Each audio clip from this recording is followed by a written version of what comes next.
Good morning. It's good to be home. In the name of God the Creator, Jesus Christ, and the Spirit of life and wisdom, Amen. I love the story of Jesus and the disciples in the boat. I have two depictions of this story on the walls at home, and you can see them up here. One comes from Greece, and it's a ceramic created in the style of an ancient Orthodox fresco. The other, lighter, more impressionistic and contemporary representation, a print done by my very talented and dear friend Eve Gibson, and gifted to me. There are a number of things about this little story that I love. Mostly the idea of Jesus asleep in the boat, oblivious to what was happening around him. You'd have to be both very tired and very at home on the water to fall asleep on a small boat. I think that way. Anyway, that's my opinion. Jesus was a carpenter, so I'm not sure how he came to be so relaxed on the water. I'm sure the disciples were tired too. They'd been travelling all over the countryside with Jesus, visiting cities and villages, dealing with crowds of people, all wanting a piece of Jesus, having to cope with the disapproval of many powerful people who were upset with how they'd been living, and coming to terms with the radically inclusive ministry that they found themselves a part of. Some of them may have been fishermen, but they were not so relaxed that they could fall asleep. Oh, it's curious, if they were that tired. A storm hits and the boat starts filling with water, and still Jesus sleeps. They're desperate to wake him up. I don't know what they thought that he could do, but they're shouting at him, "We're going to die, wake up, wake up." I guess they just needed him with them, present to them and to the danger. Eventually he woke up and he rebuked the wind and the raging waves. I love that image of Jesus possibly waving his finger at the elements, telling them to calm down.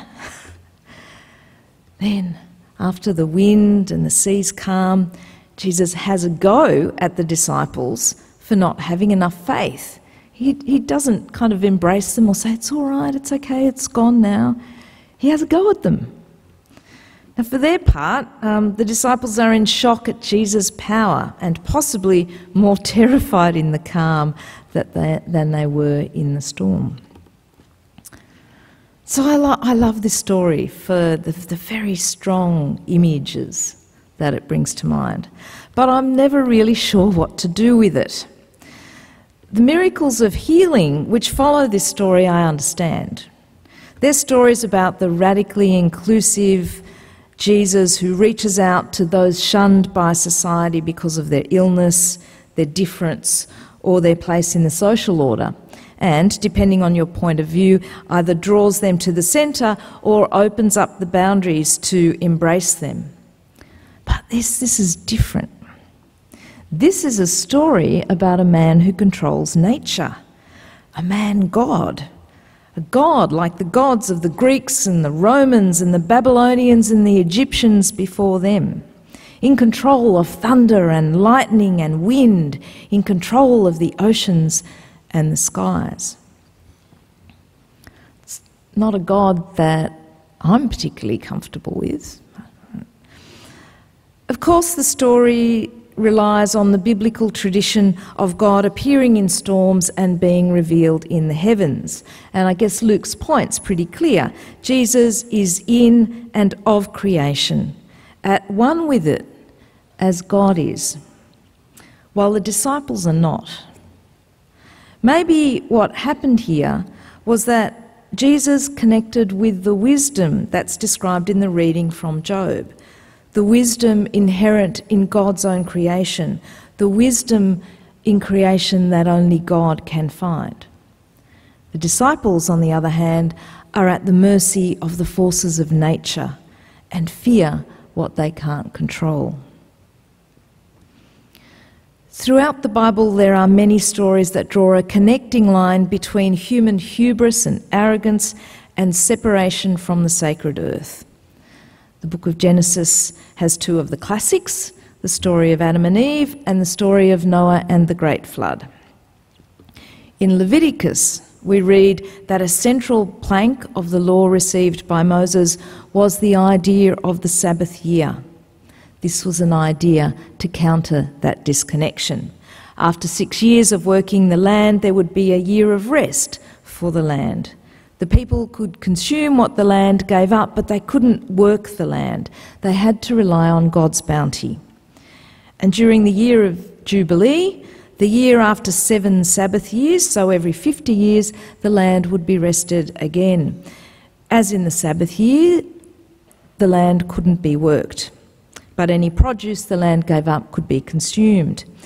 But the Jubilee year was much more comprehensive. It was a time of reconciliation.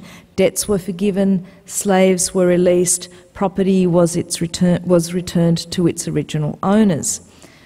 These laws were a recognition that humans were not always good at balancing their individual needs with the needs of others, the needs of the earth, and the requirements for a righteous life before God.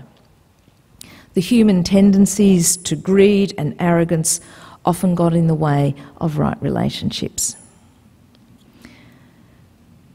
The existential threat now posed by human-induced climate change is the ultimate wrecking of God's sacred creation through human hubris and greed. It's happening because the minority culture in the world, the most disconnected from nature, my white, Western, neoliberal, individualistic, growth-hungry, consumer-driven, fossil fuel-powered culture has arrogantly refused to listen to the groanings of the planet. While humans have never possessed the Christ-like ability to still storms, we have sure stumbled across how to make them. Tim Flannery made the point in 2003 when he titled his book on climate change, The Weather Makers. Never before has one species so dominated the planet, and not in a good way. The devastating effects of climate change are already upon us. Aboriginal communities in the Torres Strait, the Tiwi Islands and across the north of Australia are already suffering the effects of human-induced global warming, as are our friends and neighbours in the Pacific on the islands of Tuvalu, Kiribati, the Marshall Islands, Nauru, the Cook Islands, Niue, Solomon Islands and many, many more. Rising sea levels have depleted agricultural lands as king tides surge through the island's communal gardens and water rises up through the soil, salt water. Houses and infrastructure are threatened by more frequent flooding, extreme storms and weather patterns. Fresh water is becoming scarce and coral bleaching and changing weather patterns have impacted heavily on local fishing industries. The leaders and the people of these most vulnerable communities, the least to blame for what's happening, are trying to wake us up, yelling at us, "We are perishing, we are perishing." But mostly we remain asleep through the storms of our own making. But signs of hope.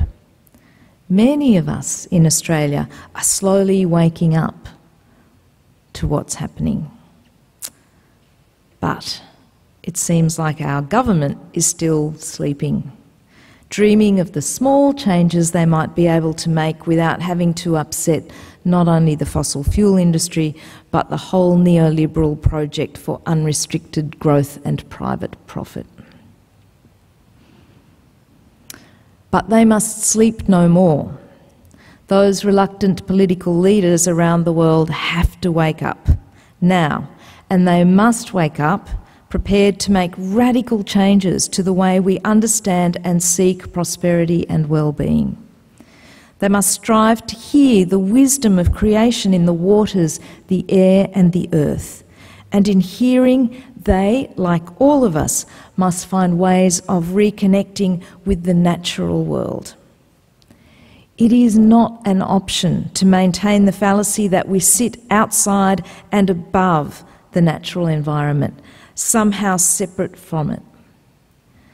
We are utterly intertwined, utterly interdependent, irrevocably connected for better or worse. When one part of creation suffers, we all suffer. We are perishing. Where is our faith? Our faith is in God and God's creation.